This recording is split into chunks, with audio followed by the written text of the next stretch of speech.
Rabbi, if some of our tax dollars go to what's it called, I don't know, some poor Jews, does that count as maaser? No. Oh, No. Especially no. Okay, got it. So. And that's what you're asking now. So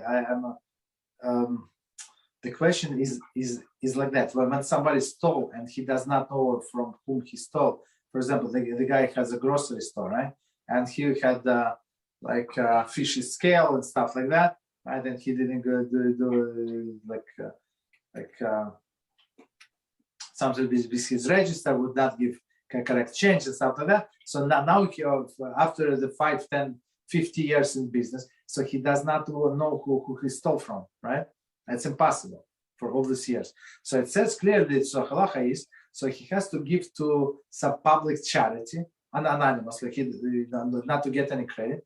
And there is a special prayer that this transgressor say, so HaShem, please make sure that this money, please do a miracle, this money would go to the people or to descendants of the people or to relatives of the people they would want to get, which I actually to stole from.